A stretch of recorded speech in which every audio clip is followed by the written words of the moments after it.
Assalamualaikum warahmatullahi wabarakatuh. Berjumpa kembali bersama saya Retno Renisia, calon guru penggerak angkatan 10 dari UPTD SDN 02 Lubu Alai, Kabupaten 50 Kota.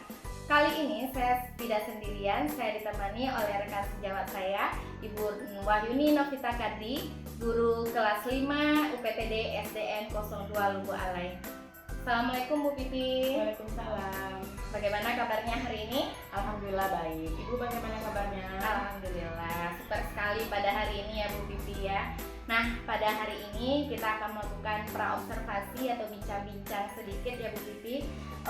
Nanti saya akan amati kegiatan observasi yang Ibu lakukan di dalam kelas, atau sebelumnya saya melakukan proses supervisi kelas di kelas Ibu. Adapun kegiatan ini kita lakukan dalam proses ini untuk mengetahui dan mengevaluasi jalannya proses pembelajaran yang Ibu lakukan, dan kenapa kita melakukan percakapan praobservasi ini sebagai persiapan awal sebelum Ibu nanti melakukan kegiatan pembelajaran agar untuk lebih percaya diri dengan memberikan pembelajaran yang terbaik untuk murid-muridnya. Ada beberapa pertanyaan nanti yang saya akan sampaikan kepada Ibu Pipi terkait tentang pembelajaran yang akan Ibu lakukan. Yang pertama yaitu kira-kira nih apa tujuan pembelajaran yang ingin Ibu capai? Berdasarkan rancangan pembelajaran yang sudah saya buat, yaitu peserta didik harus mampu menganalisis penerapan konsep gelombang cahaya, kemudian mendiskusikan konsep gelombang cahaya dalam kehidupan sehari-hari, kemudian mendemonstrasikan bagaimana penerapan gelombang cahaya dalam kehidupan sehari-hari. Nah baik, jadi ada 3 tujuan pembelajaran yang akan Ibu capai nantinya saat kegiatan observasi kelas nanti. Nah kira-kira setelah itu dengan area pengembangan yang seperti apa yang akan Ibu terapkan nanti? Baik, dengan area pengembangan saya menggunakan 2 area, yaitu ada area aspek pengetahuan dan area aspek keterampilan. Area aspek keterampilan yaitu yang pertama, peserta didik dapat melakukan percobaan untuk membuktikan konsep gelombang energi cahaya. Kemudian yang kedua, peserta didik dapat melakukan percobaan dengan yang telah disepakati. Yang ketiga, peserta didik dapat mengkomunikasikan hasil penyelidikan gelombang energi cahaya dan manfaatnya dalam kehidupan sehari-hari. Dan pada area aspek pengetahuan, yaitu peserta didik dapat mengidentifikasi sifat-sifat cahaya melalui mendengarkan percobaan dan tayangan video. Nah baik, jadi ada 2 ya area aspek pengembangan yang akan Ibu capai nantinya. Nah ada aspek pengetahuan dan aspek keterampilan. Nah saya ingin mendengarkan nih sedikit Ibu ya tentang bagaimana rancangan penerapan pembelajaran yang Ibu ingin sampaikan nantinya di kelas, baik dari strateginya maupun dari metodenya atau moda pembelajaran seperti apa yang akan Ibu gunakan nantinya. Strategi pembelajaran yang akan saya gunakan adalah pembelajaran berdiferensiasi atau berdasarkan kesiapan belajar siswa. Kemudian saya akan membagi siswa dengan beberapa kelompok menjadi beberapa kelompok sesuai dengan kemampuan, keterampilan, dan keaktifan belajarnya. Untuk model pembelajaran yang akan saya gunakan, saya akan menggunakan model pembelajaran PBL atau Problem Based Learning yang berbasis masalah. Untuk metode, saya gunakan diskusi, tanya jawab, dan penugasan. Baik, jadi Ibu berencana nih untuk melaksanakan pembelajaran berdiferensiasi gitu ya Bu ya, dengan menggunakan model PBL, Problem Based Learning, dengan berbasis masalah, dengan metode pembelajaran dengan menggunakan diskusi, tanya jawab, dan penugasan. Nah kira-kira bagaimana nih media pembelajaran yang Ibu gunakan nantinya?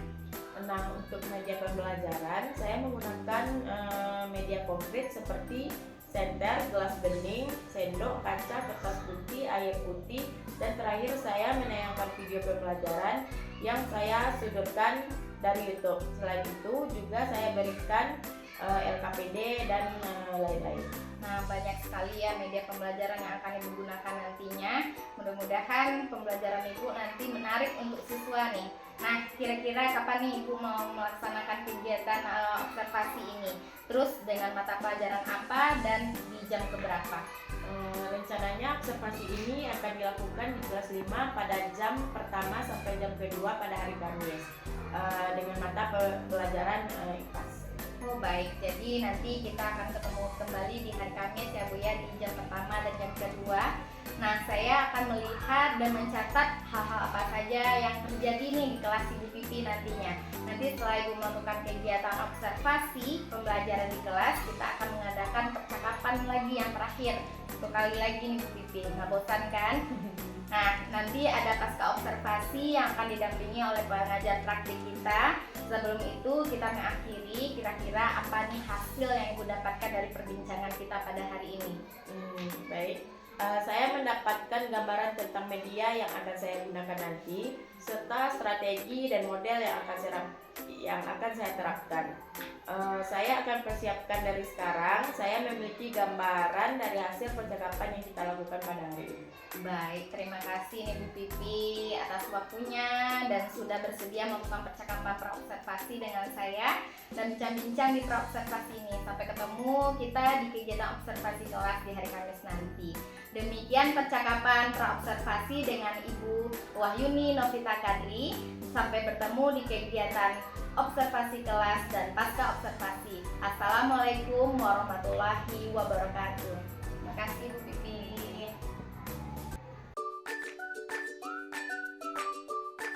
Assalamualaikum warahmatullahi wabarakatuh. Waalaikumsalam warahmatullahi wabarakatuh. Selamat pagi anak-anak ibu semua. Pagi. Apa kabar? Apakah semuanya sehat? Baik, alhamdulillah.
melihat benda-benda sekitar, membedakan warna, dan melakukan kegiatan sehari-hari. Cahaya dihasilkan dari sumber-sumber cahaya. Misalnya, matahari, lampu, senter, dan lilin. Sifat cahaya. Apa saja ya sifat-sifat cahaya? Yuk kita pelajari bersama. Sifat yang pertama adalah cahaya merambat lurus. Sifat ini dapat kita amati ketika cahaya matahari masuk ke suatu ruangan melalui celah-celah. Perhatikan percobaan berikut. Ketika senter kita nyalakan, cahaya akan masuk melalui lubang-lubang pada kertas. Contoh lainnya, pernahkah kalian melihat mercusuar? Nah, mercusuar yang digunakan sebagai pemandu navigasi bagi kapal di laut juga memanfaatkan sifat cahaya merambat lurus. Manfaat cahaya merambat lurus lainnya antara lain penggunaan lampu kendaraan bermotor dan senter. Sifat cahaya yang kedua adalah menembus benda-benda bening. Ketika senter kita sorotkan ke gelas bening, cahaya senter dapat menembusnya.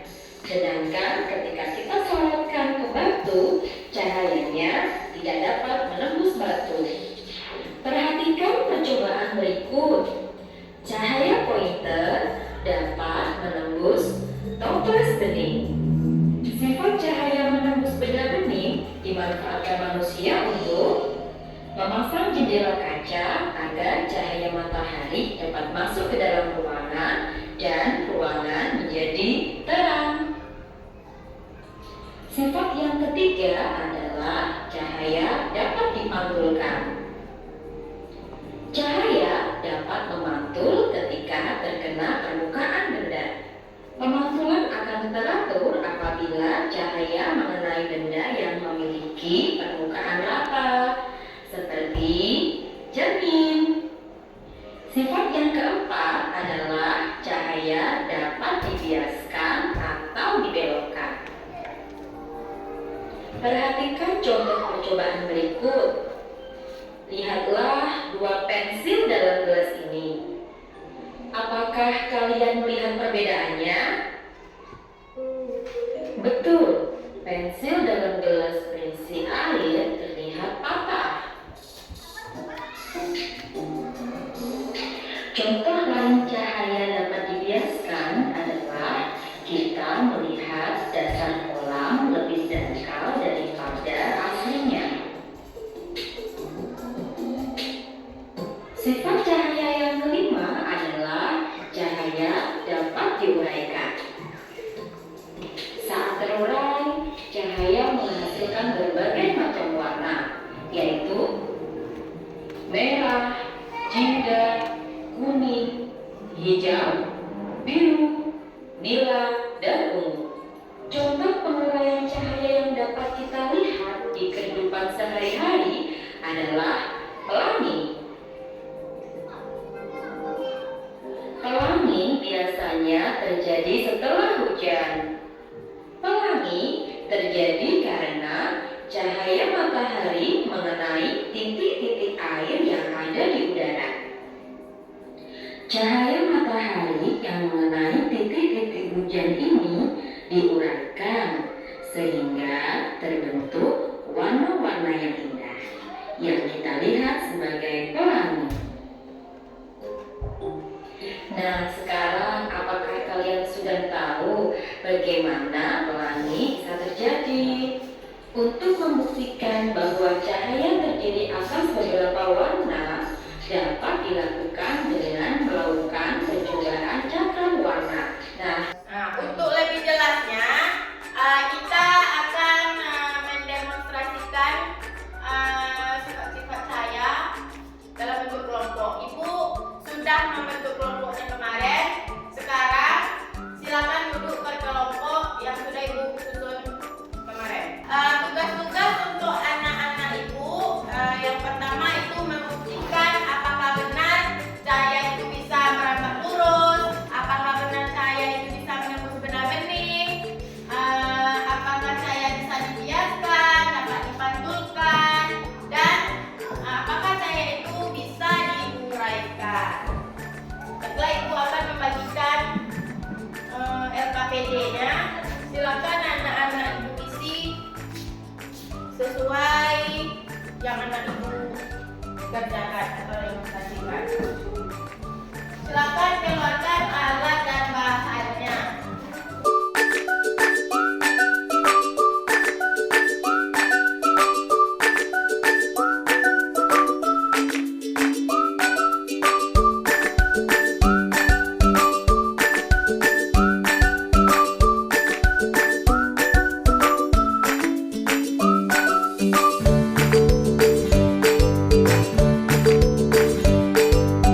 Cahaya dapat dipantulkan, apa lagi? Oh, cahaya dapat diuraikan, apa lagi? Oh, cahaya dapat menembus benda bening. Tepuk tangan untuk kita semua.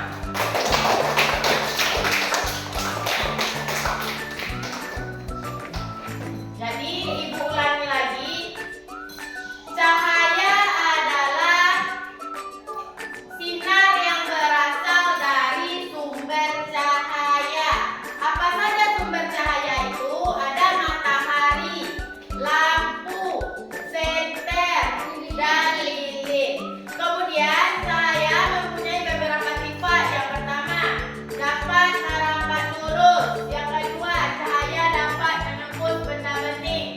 Yang ketiga, cahaya dapat dipantulkan. Yang keempat, cahaya dapat diuraikan.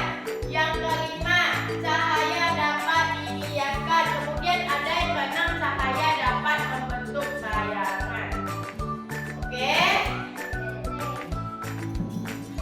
Evaluasi mandiri, ibu akan memberikan tugas mandiri halaman 8 sampai halaman 9. Silakan dikerjakan.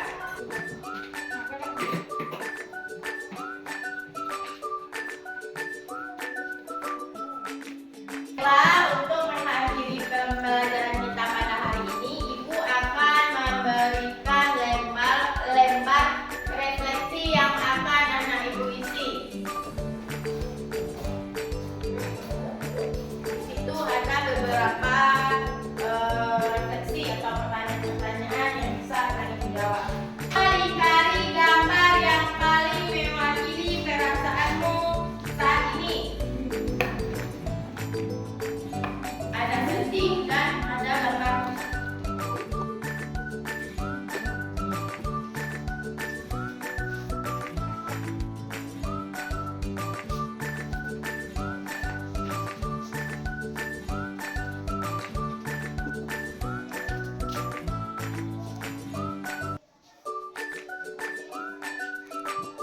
Silakan kumpulkan hasil refleksinya. Kumpulkan.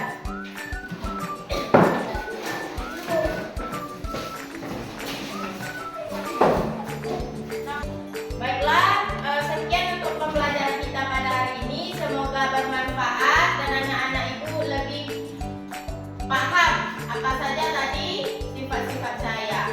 Sekian dari ibu. Assalamualaikum warahmatullahi wabarakatuh. Waalaikumsalam warahmatullahi wabarakatuh. Assalamualaikum warahmatullahi wabarakatuh. Bertemu kembali bersama saya Retno Ranisya, calon guru penggerak angkatan 10 dari UPTD SDN 02 Lubu Alai, Kecamatan Kapur 9, Kabupaten 50 Kota. Bertemu kembali dengan Ibu Wahyuni Novita Kadri dan sebelah kanan saya Ibu Herni Lesdewi sebagai pengajar praktik pada pendidikan guru penggerak angkatan 10. Assalamualaikum Bu Herni. Assalamualaikum Bu Pipi. Salam. Bagaimana kabarnya hari ini? Alhamdulillah baik. Baik, alhamdulillah. Nah, pada percakapan pasca observasi ini, kita akan ngobrol-ngobrol sedikit nih Bu Pipi. Jadi kelanjutan dari kegiatan kita kemarin, para observasi dan observasi kelas yang sudah dilaksanakan. Nah, kira-kira apa nih tujuan Bu Pipi menemui saya pada hari ini? Tujuannya itu yaitu Bu untuk mencari jalan keluar dan juga solusi dari masalah saya dalam proses pembelajaran kemarin. Oh baik, jadi dan untuk itu saya akan memberikan beberapa pertanyaan kepada Bu Pipi nih tentang jalannya proses observasi kelas yang sudah Ibu lakukan kemarin dengan tujuan untuk mengevaluasi dan merefleksi sejauh mana proses pembelajaran yang sudah Ibu lakukan. Nah, untuk pertanyaan pertama, bagaimana perasaan Ibu nih terkait berjalannya kegiatan observasi kelas kemarin? Karena mungkin belum terbiasa ya Bu, jadi saya agak merasa canggung dan juga gugup dalam proses pembelajaran kemarin. Tapi berjalan dengan lancar ya Bu ya, alhamdulillah. Nah, bisa Ibu ceritakan kembali bagaimana area pengembangannya, kemudian langkah-langkahnya, dan tujuan pembelajaran apa yang sudah Ibu lakukan di dalam kelas kemarin? Jadi saya membuat langkah-langkah pembelajaran yaitu berupa media pembelajaran, perangkat pembelajaran, dan juga tidak lupa saya melihat hasil diagnosis penentuan pengelompokan murid. Untuk tujuan pembelajaran saya kemarin yaitu diharapkan siswa mampu menganalisis penerapan gelombang cahaya dan mendiskusikannya di dalam kelompok serta mendemonstrasikannya pada kehidupan sehari-hari. Nah, baik. Jadi Ibu sudah merasa nih area pengembangannya sudah dilakukan, terus langkah-langkahnya, terus juga pembelajarannya juga. Nah, dari 100% nih berapa yang belum tercapai itu? Mungkin belum 100% ya Bu, karena dalam pembelajaran kemarin masih ada beberapa orang siswa yang mengatakan belum paham pada proses pembelajarannya. Nah, baik. Jika sekarang harus memilih dari skala 1 sampai 10 nih pembelajaran yang Ibu Pipi laksanakan kemarin, Ibu Pipi merasa di posisi yang keberapa? Mungkin saya masih di posisi 7 ya Bu. Gitu. Jadi kemudian ada tidak Bu yang perlu Ibu tingkatkan di kemudian hari untuk pembelajaran yang sudah Ibu lakukan? Yang pertama yaitu dari pengembangan diri saya cukup kewalahan nih Bu dalam mengelola kelas, sehingga itu berpengaruh terhadap kemampuan siswa dalam memahami dan apa yang dilakukan di kelas. Kemudian berkaitan dengan kemandirian siswa, apalagi pada saat siswa saya suruh duduk berkelompok, masih ada beberapa yang bingung terhadap tugas yang sudah diberikan. Gitu. Jadi yang saya tangkap nih, yang Ibu ceritakan sebentar ini, jadi yang pertama peningkatan di dalam pengelolaan kelas Bu Pipi sehingga nantinya Bu Pipi bisa menghadirkan kelas yang aktif, yang kreatif, dan yang kedua adalah kemandirian siswa dalam pembelajaran. Nah, kemudian ada Bu strategi yang perlu Ibu terapkan untuk meningkatkan pembelajaran Ibu tersebut. Yang pertama itu Bu, dalam hal pengelolaan kelas, saya akan berjalan di beberapa area. Dengan itu saya lebih bisa memantau siswa daripada hanya berdiri di depan kelas. Kemudian untuk kemandirian siswa, saya bisa mengajak siswa untuk berdiskusi dan dengan kegiatan yang lainnya. Gitu. Jadi tadi yang sudah saya dengar Ibu mau mengelola kelasnya itu berdiri di beberapa area, terus tentang kemandirian siswa Ibu mau berdiskusi lagi dengan siswa gitu ya Bu ya.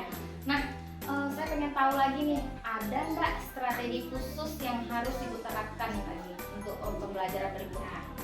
Mungkin saya akan menerapkan pembelajaran berdiferensiasi ya Bu, mulai dari asesmen diagnosis untuk melihat kemampuan awal siswa seperti memberikan post-test atau tes gaya belajar sehingga saya bisa mengelompokkan murid sesuai dengan muatan dan bakatnya. Kemudian untuk menerapkan pembelajaran sosial emosional agar siswa lebih nyaman dan aman ketika proses pembelajaran berlangsung sehingga tujuan pembelajaran dapat tercapai dengan baik. Nah, baik sekali. Dari strategi khusus yang sedang Ibu rencanakan ini, kapan nih kira-kira rencana aksi ini akan Ibu laksanakan? Mungkin secepatnya akan saya laksanakan ya Bu, karena supaya agar hambatan-hambatan atau kesulitan dalam pembelajaran yang selama ini saya alami bisa bertemu titik temu atau jalan keluarnya. Nah, baik. Saya nggak sabar lagi nih, mudah-mudahan apa yang Ibu rencanakan dapat terrealisasi dengan baik dalam proses pembelajaran yang lebih baik lagi dibandingkan dengan yang kemarin. Saya tunggu nih nanti Ibu cerita-ceritanya lagi ya, apakah bisa terrealisasi dengan baik atau tidaknya. Nah, baik, akhirnya kita tiba juga di penghujung acara kita. Dari rangkaian kegiatan supervisi akademik sudah selesai, yang dimulai dari pra ke observasi kelas, dan yang terakhir pasca observasi. Saya ucapkan terima kasih kepada Ibu Herni dan Ibu Pipi, dan saya akhiri, wassalamualaikum warahmatullahi wabarakatuh. Makasih Bu. Makasih Bu.